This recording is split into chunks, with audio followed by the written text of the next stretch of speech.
2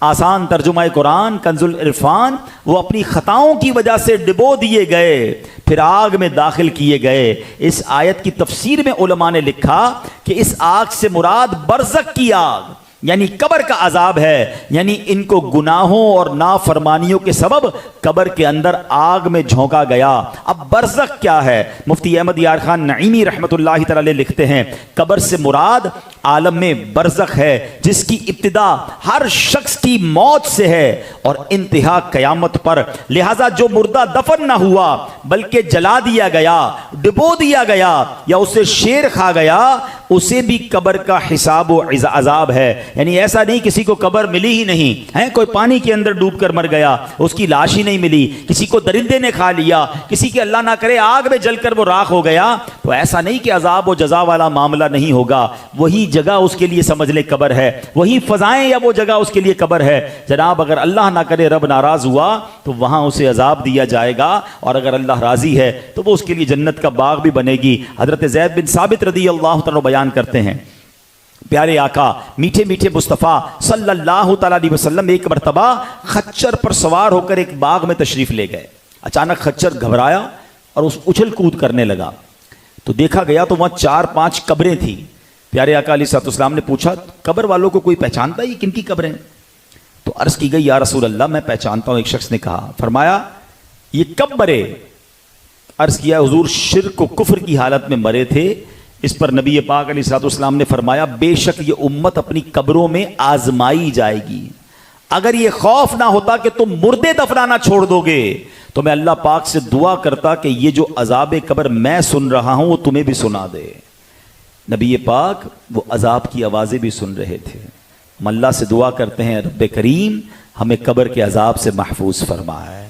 قبر میں گر نہ محمد کے نظارے ہوں گے، قبر میں گر نہ محمد کے نظارے ہوں گے، حشر تک کیسے میں پھر تنہا رہوں گا یا رب، ڈنک مچھر کا بھی مجھ سے تو سہا جاتا نہیں، قبر میں بچھو کے ڈنک آہ کیسے سہوں گا یا رب، گر کفن پھاڑ کے سانپوں نے جمایا قبضہ، ہائے بربادی کہاں جا کے چھپوں گا یا رب۔ قبر حقیقت ہے، عذاب قبر بھی حقیقت ہے، اس سے بچ کوئی نہیں سکتا۔ اگر اللہ ناراض ہوا تو بندہ کہے اب مجھے بتائیں نا، ہم 60-70 سال اس دنیا میں رہتے ہیں، کتنا خیال ہے کہ گھر اچھا ہو، چھوٹا گھر ہے تو بڑا ہو جائے، ایسٹ اوپن ہے تو ویسٹ اوپن ہو جائے، گھر ہوادار ہو، بستر نرم ہو۔ اچھا جناب گرمیوں کے دن آ گئے تو لائٹ جاتی ہے تو یو پی ایس لگاتے ہیں، یو پی ایس نہیں تو جنریٹر لگاتے ہیں، کچھ نہ کچھ ایسا انتظام لوگ کرتے ہیں، پنکھوں سے نہیں جی بھرتا اے سی لگاتے ہیں۔ اس دنیا کی قبر، اس دنیا کا گھر ہوادار اور آرام دہ ہو اس کی تو فکر ہے، جہاں 60-70 سال بھی مشکل سے رہنا ہے، جس قبر میں قیامت تک رہنا ہے، کبھی سوچا وہ ہوادار ہوگی کہ نہیں ہے؟ وہاں مجھے سکون ملے گا کہ نہیں؟ وہاں گرمی تو نہیں لگے گی؟ کبھی سوچیں کہ میں اور آپ اگر یہاں اجتماع میں کوئی سانپ آ جائے، اللہ نہ کرے کوئی بچھو آ جائے، کوئی چوہا ہی آ جائے، لوگ اٹھ کے بھاگنا شروع کر دیتے ہیں۔ ہم بھاگ تو سکتے ہیں نا، اوپر کوئی کیڑا گر جائے تو ہٹا سکتے ہیں، مردے کے جسم پر جب سانپ اور بچھو آئیں گے تو وہ ہٹا بھی نہیں سکے گا۔ کبھی سوچا کہ اگر قبر کے اندر سانپ اور بچھو آ گئے تو میرا کیا بنے گا؟ دنیا کے گھر کی فکر کرنے والوں قبر کی فکر کب کرو گے؟ وہاں کی تیاری کب کریں گے؟ بلکہ میں تو کہا کرتا ہوں جب میں مالدار لوگوں میں بیانات کا موقع ملتا ہے تو میں انہیں سمجھاتا ہوں، خود بھی اللہ کرے سمجھ جاؤں، کہ جس کو نرم بستر کے بغیر نیند نہیں آتی، ایئر کنڈیشن کے بغیر مزہ نہیں آتا ہے، اگر اس کی قبر میں سانپ اور بچھو آ گئے تو وہ کہاں جائے گا؟ کبھی سوچیں، ارے تف ہے ایسے اچھے گھر پر کہ دنیا میں تو بہت اچھا گھر ہے مگر جس قبر میں جانا ہے وہ سانپ بچھو انتظار کر رہے ہیں۔ مزہ تو یہ ہے کہ دنیا میں اگر اللہ نے بڑا آرام دیا ہے نا تو آخرت کے آرام کی بھی تیاری کر لوں، قبر بھی نرم ہو، قبر کا بستر بھی اچھا ہو۔ ہاں روایتوں میں مضمون ملتا ہے جس سے اللہ راضی ہوگا نا اسے جنتی بچھونا عطا کر دیا جائے گا۔ آپ کہتے ہیں نا اچھا گھر ہو ذرا ہوا آنی چاہیے، کھڑکی کھولوں تو ہوا ہے۔ آپ کو پتا ہے جو اللہ جن سے راضی ہوگا ان کی قبر میں جنت کی کھڑکی کھول دی جائے گی۔ بندہ کہتا ہے ذرا گھر بڑا ہونا چاہیے یار، 2-4 کنال 10 کنال پہ گھر ہونا چاہیے۔ آپ کو پتا ہے جس سے رب راضی ہوگا اس کی قبر کتنی بڑی ہوگی، کتنا بڑا پلاٹ ملے گا اسے؟ فرمایا تا حد نگاہ، تاحد نگاہ سمجھتے ہیں؟ کبھی کھلے میدان میں کھڑے ہو جائیں تو نگاہ کہاں تک پہنچ جاتی ہے بندے کی، پتہ نہیں کتنے کلومیٹر، 20 25 50 کلومیٹر تک بعض اوقات تو نگاہیں دیکھ رہی ہوتی ہیں. فرمایا جدھر تک تمہاری نگاہ جائے گی قبر اتنی بڑی کر دی جائے گی. جنت کی خوشبوئیں ہوں گی، جنت کی نعمتیں ہوں گی، مگر کس کے لیے؟ جس سے رب راضی ہوا. اور جس نے اللہ کو ناراض کیا اس کی قبر کیسی ہوگی؟ اس کی قبر میں جہنم کی کھڑکی کھل جائے گی. کفن جو ہے وہ جہنمی کفن بنا دیا جائے گا. قبر بڑی نہیں ہوگی بلکہ اتنی تنگ ہو جائے گی کہ نبی پاک علیہ الصلوۃ والسلام نے ایک بار صحابہ کرام کے سامنے اپنی انگلیاں ملا کر فرمایا کہ بے نمازی، رب ناراض ہوا نا تو بے نمازی کو قبر ایسے دبائے گی. پیارے آقا نے یوں ہاتھ کر کے سمجھایا کہ اس کی پسلیاں جو ہیں وہ ایک دوسرے میں پیوست ہو جائیں گی، یعنی قبر اس کا چورا کر کے رکھ دے گی. اس میں آگ بھڑکا دی جائے گی، اس میں سانپ اور بچھو آ جائیں گے. ذرا سوچے تو صحیح کیسے برداشت کر سکیں گے؟ ادھر 50 60 سال رہنا ہے، دن رات ٹینشن ہے اس گھر کی، اس دنیا کی. قبر کے بارے میں کیوں نہیں سوچتے؟ اچھا قبر میں کبھی بھی جا سکتے ہیں نا. ایسا تو نہیں ہے کہ ہمیں کوئی میسج آئے گا، کوئی الارم بجے گا. آج کل موبائل کمپنیاں میسج کرتی ہیں نا، آپ کا ڈیٹا ختم ہونے والا ہے، جناب ذرا پیسے ڈلوا لیں ورنہ آپ کا 80% تو یوز ہو گیا ہے، آج 90% یوز ہو گیا ہے، کل بند ہو جائے گا. بندہ کہتا ہے ذرا جلدی سے تھوڑے پیسے ڈلواؤ ورنہ موبائل بند ہو جائے گا، ڈیٹا بند ہو جائے گا. زندگی کا کوئی میسج نہیں آئے گا کہ جناب 90% یوز ہو گئی ہے، 10% رہ گئی ہے، توبہ کر لیں. اب 3 دن رہ گئے حضرت قبر میں جانے کے لیے، اب توبہ کر لیں. آج آخری دن ہے، آج رات آپ نے قبر میں گزارنی ہے، آج تو توبہ کر لو. کسی کو پتہ بھی نہیں ہوتا ہے، صبح گھر سے نکلتا ہے، رات جنازہ آتا ہے. کیوں احساس نہیں ہوتا؟ کیوں تیاری نہیں کرتے؟ تیاری کا ایکسٹرا موقع نہیں ملے گا. ٹرائی ٹو انڈرسٹینڈ، میری بات سمجھیے. مجھے آج تیاری کرنی ہوگی اور ابھی سے کرنی ہوگی. ایسا نہیں ہوگا کہ مجھے کوئی ایکسٹرا ٹائم ملے گا کہ جناب اب زندگی گزار لی، ہن مرن دی تیاری کرو، ہن قبر دی تیاری کرو. ایسا نہیں ہونا. اسی لائف میں مجھے تیار رہنا ہے. عقل مند پتہ ہے کون ہے؟ جو روز مرنے کے لیے تیار ہو. ہاں آج بھی تیار ہوں کہ قبر میں جاؤں گا تو الحمدللہ میری قبر جو ہے وہ انشاءاللہ جنت کے باغوں میں سے باغ بنے گی. ایسی زندگی گزارنی ہے کہ قبر میں جاؤں گا، میرے آقا کا جب دیدار ہوگا تو رسول خدا علیہ الصلوۃ والسلام مجھ سے راضی ہو کر ملیں گے، ناراض نہیں ہوں گے. کیونکہ چہرہ سنتوں والا ہے، لباس سنتوں والا ہے، کردار سنتوں والا ہے. ارے زندگی سنتوں کی خدمت میں گزاری ہے. مجھے تو انتظار ہے کہ قبر میں جاؤں اور نبی پاک کا دیدار کرنا ہے. ڈرے وہ جس کو قبر میں کیڑے پڑنے ہیں نا. خود سوچے میری لائف کیسی گزر رہی ہے. اگر یہ زندگی کا یہ انداز ہو کہ میں تو قبر میں جاؤں، انتظار ہی موت کا اس لیے کر رہا ہوں، جان دے دو وعدہ دیدار پر. اعلیٰ حضرت کہتے ہیں نا، جان دے دو وعدہ دیدار پر، نقد اپنا دام ہو ہی جائے گا. آقا کا دیدار ہونا ہے تو پھر جان بھی قربان ہے نا. مگر دیدار کے وقت نبی پاک راضی بھی ہوں گے کہ نہیں؟ کیسی زندگی گزار کے آیا ہے یہ سوچئے. عاشق رسول تو قبر میں جائے گا تو کیا کہتے ہیں شاعر؟ قبر میں سرکار آئیں تو میں قدموں پر گروں، گر فرشتے بھی اٹھائیں تو میں ان سے یوں کہوں اب تو پائے ناز سے میں اے فرشتوں کی اٹھوں. ارے مر کے پہنچا ہوں یہاں اس دل ربا کے واسطے. قبر میں تشریف لائیں گے مصطفیٰ، عادت بنا رہا ہوں درود و سلام کی. عاشق رسول تو اس طرح لائف گزارتا ہے، مگر صرف نعروں سے نہیں. یہ نعرے بڑے اچھے لگ رہے ہیں، اشعار بھی بڑے اچھے لگ رہے ہیں، مگر یہی عاشق رسول جب اس کے سامنے حرام پیسہ آتا ہے تو پھر اسے کہاں عشق رسول یاد رہتا ہے؟ ارے یار کر لو، ساری مارکیٹ تو کر رہی ہے، سبھی تو جھوٹ بول رہے ہیں، میں بھی جھوٹ بول لوں گا تو کیا ہو جائے گا؟ پیسہ بڑا آ رہا ہے جناب، سود کا ہے لیکن ہے بڑی اماؤنٹ. تو پھر کیسے نبی پاک کو منہ دکھاؤ گے؟ دھوکہ دے کر جو کاروبار کرتے ہیں، آقا علیہ الصلوۃ والسلام فرماتے من غش فلیس منا، جو دھوکہ دے وہ ہم میں سے نہیں. ایک بار نبی پاک علیہ الصلوۃ والسلام ایک غلے والے کے پاس سے گزرے، سبزی والا یا غلہ جو بیچتے نا، تو نبی پاک علیہ الصلوۃ والسلام نے اس کے غلے میں ہاتھ ڈالا، غلے کے ڈھیر میں اپنا ہاتھ مبارک ڈالا. وہ اندر سے گیلا تھا. نبی پاک نے فرمایا گیلا کیوں ہے؟ کہا حضور بارش ہوئی تھی. فرمایا بارش ہوئی تھی تو یہ گیلے والے کو اوپر کیوں نہیں رکھا؟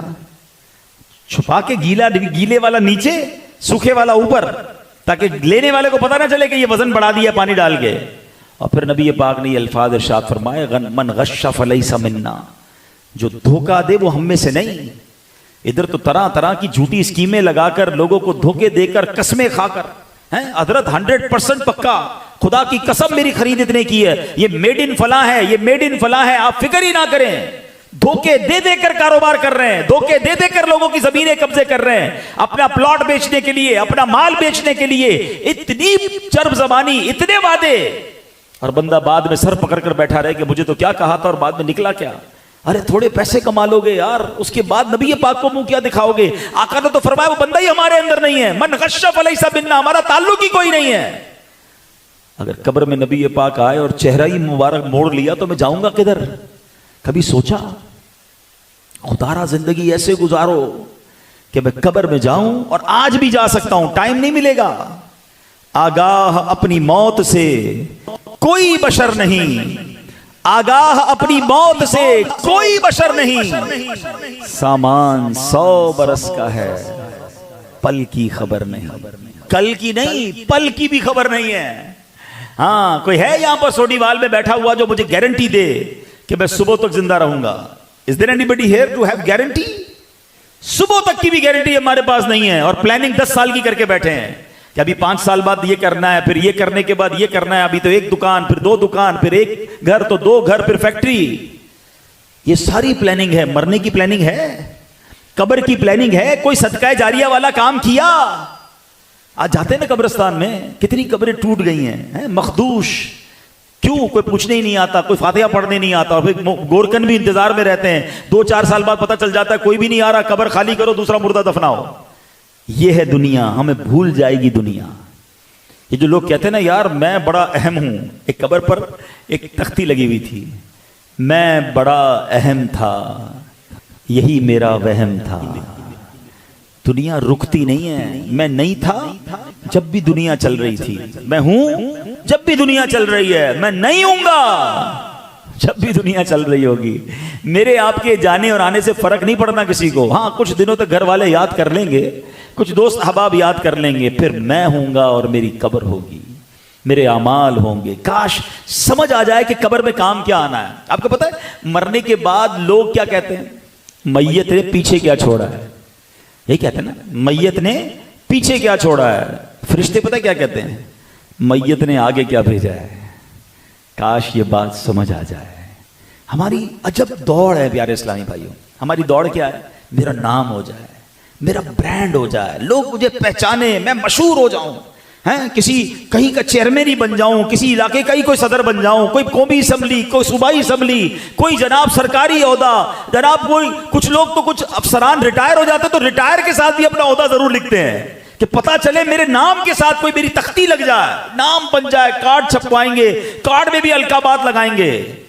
جس نام کے پیچھے ساری زندگی بھاگے نا, ہائے ہائے, ادھر آنکھیں بند ہوں گی نا, سانس بند آنکھیں بند, پتہ ہے میرا نام کیا ہو جائے گا.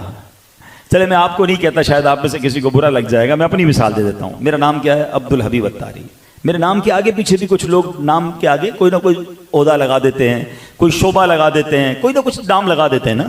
تھوڑے بہت لوگ مجھے پہچانتے بھی ہیں, ٹھیک ہے, لیکن جس دن میں مروں گا نا میری آنکھیں بند ہوں گی. لوگ پتہ ہے کیا کہیں گے؟ میت کہاں ہے؟ میت کو غسل کب دیا جائے گا؟ جنازہ کتنے بجے آئے گا؟ ارے بھائی میرا نام تو عبدالحبیب تھا, میرا نام لو نا. ساری زندگی نام تھا, نام کے چرچے تھے, نام کو لوگ پکارتے تھے, میرا شوق تھا میرا نام لیا جائے. میں ان لوگوں کو کہہ رہا ہوں جن کو شوق بن گیا ہے کہ جناب چرچے ہونے چاہیے. ادھر آنکھیں بند ہوئی, وہ نام وہ عہدہ سب چھن جائے گا. لوگ کہیں گے میت کب آ رہی ہے, ذرا میت کو اٹھائیں جناب پلیز, یہاں رکھیں, جنازہ ادھر کریں. ارے جنازہ کیوں کہہ رہے ہو؟ میرا نام ہے, نام لو نا, میرا عہدہ بتاؤ. یہ ہے میرے اور آپ کے نام کی حیثیت.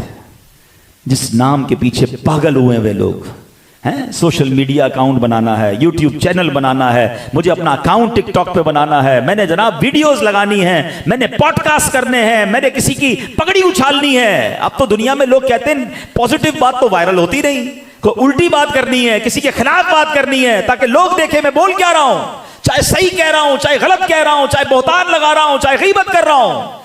ویوز چاہیے, پاپولر ہونا ہے. ارے ادھر تم مرو گے نہیں, ادھر تمہارا نام ہی ختم ہو جائے گا. مگر قبر میں جا کر سنی نا حدیث ہیں کہ لوگوں کا گوشت کھانے والے, غیبت کرنے والے کو نبی پاک فرما رہے عذاب ہو رہا ہے. آقا دیکھ رہے ہیں, پیشاب کے چھینٹوں سے نہ بچنے والے پر عذاب ہو رہا ہے. یہ وہ گناہ ہیں اور ایسے کئی گناہ ہیں جو عذاب قبر کا باعث ہیں. اس کی فکر نہیں, بس نام کی فکر ہے. ایک اور بڑی فکر ہوتی ہے ہم میں سے بہت سارے لوگوں کو, اکثر لوگوں کو, پیسے جمع ہو جائیں ہیں. اچھا گنتے بھی رہتے ہیں نا, آج کتنے ہو گئے, بینک میں کتنے ہیں, کیش کتنا ہے جیب میں, کبڈ میں کتنے رکھ کے آیا ہوں, لینے کتنے ہیں, سونا کتنا ہے, حساب بناتے رہیں گے. 1 سال میں اتنے ہو گئے, 2 سال میں اتنے ہو گئے, اچھا میرے اور بڑھ گئے, خوش بھی ہوتے رہیں گے. یہ اتنا بے وفا ہے پیسہ. جس دن میں مروں گا نا, آپ میں سے کسی کا انتقال ہوگا, بینک والا پیسہ تو چھوڑ دیں نا, گھر پہ رکھا ہے وہ بھی چھوڑ دیں, جو میرے جیب میں ہوں گے نا, میرے انتقال کے بعد وہ بھی نکال لیے جائیں گے, وہ بھی میرے پاس نہیں رہنے دیے جائیں گے. ہے کوئی کسی نے دیکھا ہے کہ کفن میں جیب ہو, قبر میں کوئی تجوری دیکھی آپ میں سے کسی نے کہ یار یہ تجوری بناؤ, بڑا مالدار آدمی ہے, 2-4 کروڑ روپے ساتھ بھیجیں اس کے؟ 1 روپیہ ساتھ نہیں جائے گا. جس مال کے لیے ساری زندگی گزاری ایسے چلا گیا ہاتھ سے. کس کا ہو گیا؟ ورثاء کا. اچھا وارثوں کا ہو گیا, ٹھیک ہے جناب. آپ کو پتہ ہے مرنے کے بعد اگر کسی شخص کے ایصال ثواب کے لیے کچھ اجتماع کرنا ہے, کوئی لنگر کھلانا ہے, کوئی مسجد مدرسہ بنانا ہے, بندہ کہے چلو یار اتنے کروڑوں پہ چھوڑ کے گیا, اس کے مرنے کے بعد یہ کام تو کر لو, وہ بھی نہیں کیا جا سکے گا, کیونکہ اب یہ مال میت کا نہیں بلکہ ورثاء کا ہو گیا ہے. جب تک وارث اجازت نہیں دیں گے, جب تک اس کے اپنے ایصال ثواب کے لیے بھی خرچ نہیں کیا جا سکے گا. میرے پیسے میں نے کمائے اور میرے مرنے کے بعد میرے لیے خرچ نہیں کیے جا سکتے. ہاں اس کی شرن صورتیں ہیں کہ بندہ وصیت کر کے جائے, وصیت کر کے نہیں گیا, سارا پیسہ وارثوں کا ہو گیا. اور ہم جانتے ہیں ہمارا کام ہی یہی ہے, مرنے کے بعد کئی لوگوں کے گھر پہ جاتے ہیں, دعا کرنے جاتے ہیں. میں اربوں پتی لوگوں کے گھر گیا, بچوں کو کہا یار ابو اتنے پیسے چھوڑ گئے ہیں, ابو کے نام پر کوئی مسجد بنا دو, کوئی مدرسہ بنا دو, کوئی کنواں کھدوا دو, کوئی صدقہ جاریہ کا کام, تاکہ قبر میں ابو کو ثواب ملتا رہے. کہتے ہیں بس حاجی صاحب آپ دعا کریں, انشاءاللہ مشورہ کرتے ہیں, ہم بتاتے ہیں کاروبار کے مسائل ہیں, آپ یقین کریں وہ اربوں روپے چھوڑ کے جاتے ہیں, بچے 1 روپیہ خرچ نہیں کرتے ماں باپ پر. جو نیک بچے ان کی بات الگ ہے, کاش وہ بندہ مرنے سے پہلے خود خرچ کر جاتا. سوچئے اتنا بے وفا ہے یہ پیسہ. میں کیوں اس پیسے کو جمع کرنے کے چکر میں, سیٹھ جی کو فکر تھی ایک ایک کے 10 کیجئے, موت آپ پہنچی کہ حضرت جان واپس کیجئے. ادھر پیسے گنتا رہا اور قبر میں گیا تو سب پیچھے رہ گئے. یہاں میں ایک اور اپنی زندگی کا تجربہ آپ سے شیئر کرنا چاہتا ہوں. مجھے ایک بات بتائیں, جتنے بھی میرے بھائی یہاں بیٹھے ہیں, آپ اپنی زندگی میں جتنے پیسے کماتے ہیں اپنی ذات پر کتنے خرچ کرتے ہیں؟ یہاں کروڑ پتی بھی مجھے نظر آ رہے ہیں, ماشاءاللہ پیسے والے بھی لوگ نظر آ رہے ہیں, نارمل کمانے والے بھی نظر آ رہے ہیں. میں سب سے ایک سوال کرنا چاہتا ہوں, کبھی چیک کیجئے گا کہ جتنے پیسے میں زندگی میں کمائے میں نے اپنی ذات پر, پرسنل اپنی باڈی پر, اپنی ذات پر کتنے خرچ کیے؟ مشکل سے 5%, مشکل سے. ورنہ کدھر خرچ کیے؟ بچوں پہ کیے, بیوی پہ کیے, خاندان والوں پہ کیے, دوستوں پہ کیے, یا بقیہ چھوڑ کر مر جاتا ہے انسان. اپنی ذات پر خرچ کتنے کرتا ہے؟ 5. 100 میں 5, ایسا ہی ہے. اچھا 100 کمائے, 5 خرچ کیے, جواب کتنے کا دینا ہے؟ پورے 100 کا. اور حرام کے کمائے تو مار کتنے کی پڑنی ہے؟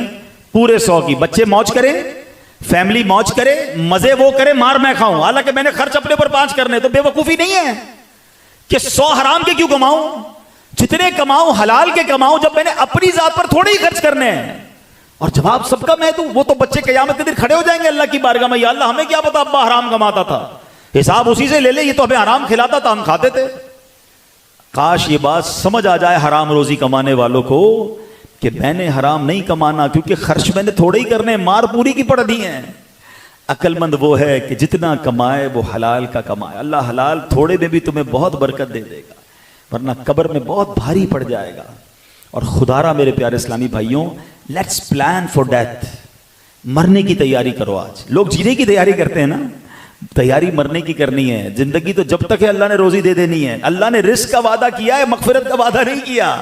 آج بہت سارے لوگ ٹینشن میں, کاروبار نہیں چل رہا, نوکری نہیں چل رہی, آگے بچوں کا کیا ہوگا, ارے جناب ان کی شادی ہوگی کیسے, کیسے معاملات ہوں گے, مارکیٹ اوپر جائے گی کہ ڈاؤن ہوگی, اسی ٹینشن میں.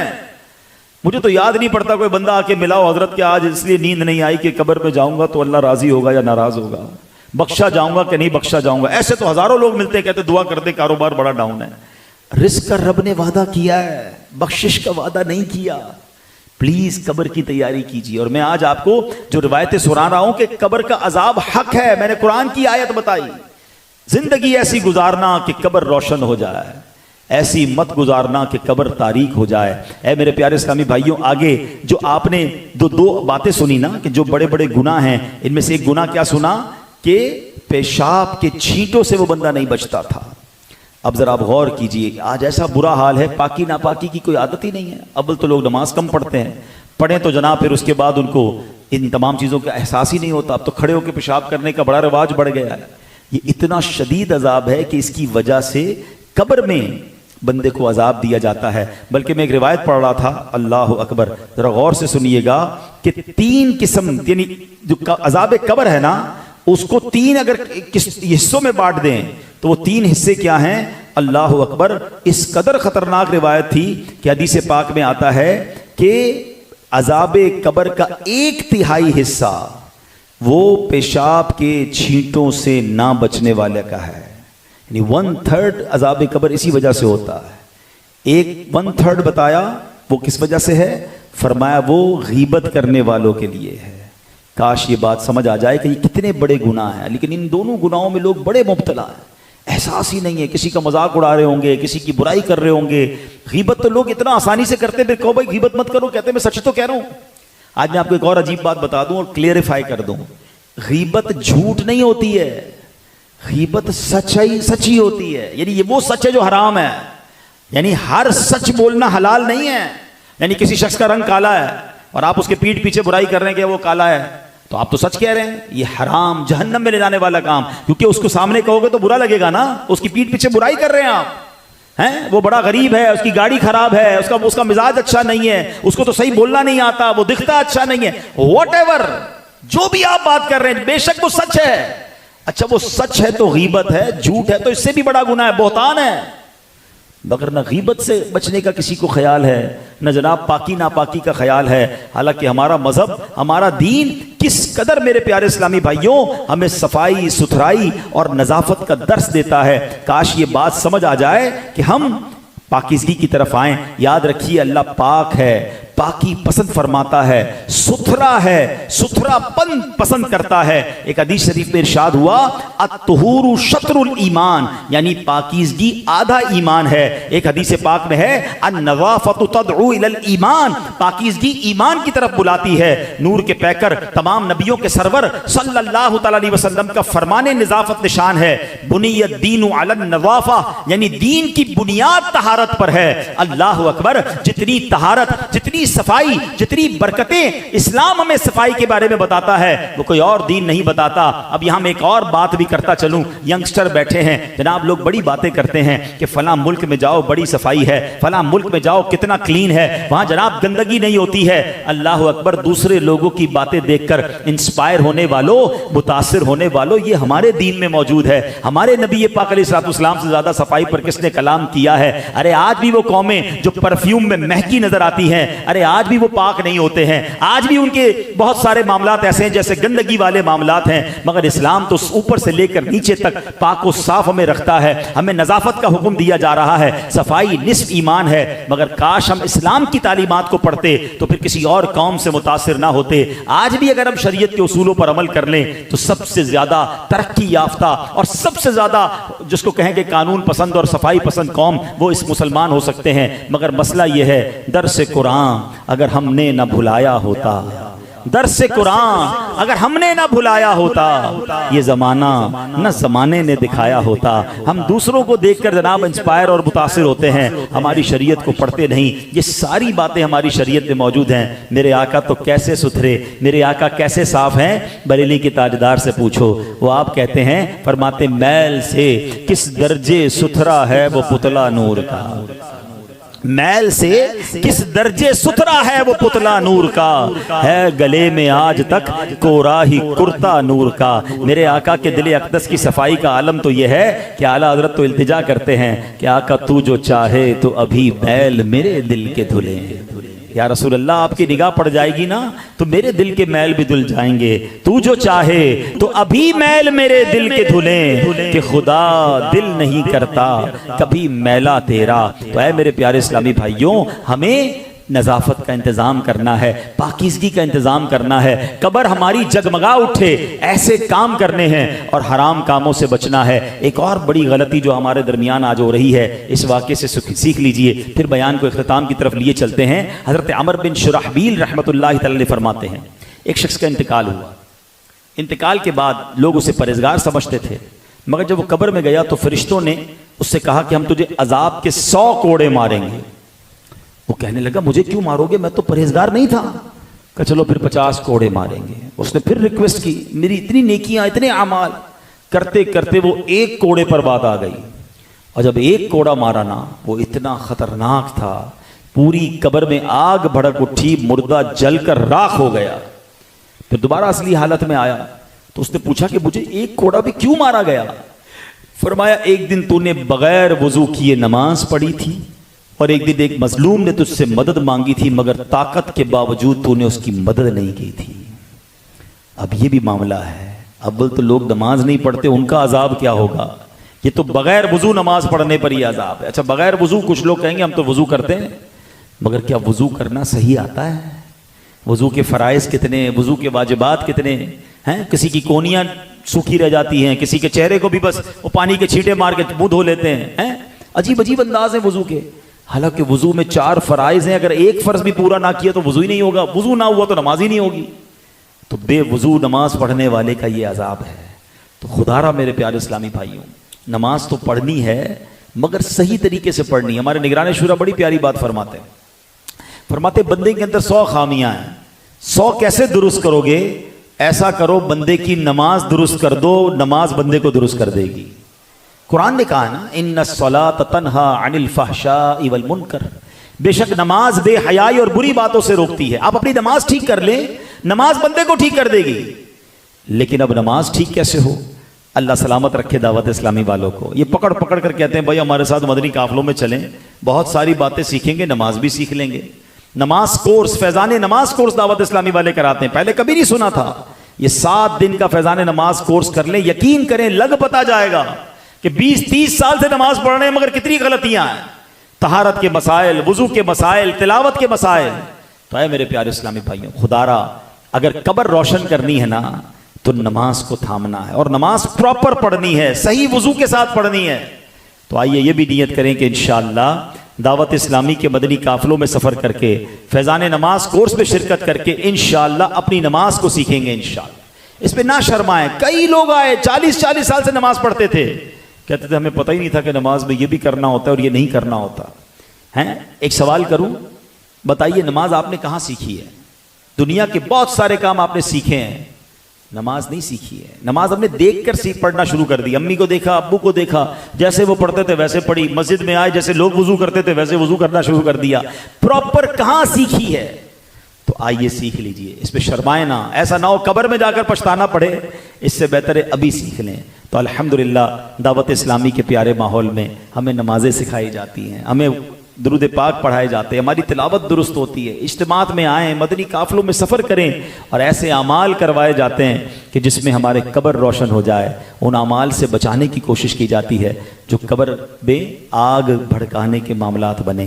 تو اے میرے پیارے اسلامی بھائیوں، نیت کریں انشاءاللہ حرام روزی کے قریب بھی نہیں جائیں گے، انشاءاللہ حلال روزی کمائیں۔ اللہ پاک آپ سب کے رزق حلال میں برکتیں اور وسعتیں عطا فرمائے۔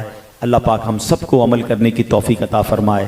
صلو علی الحبیب صلی اللہ تعالی علیہ وسلم۔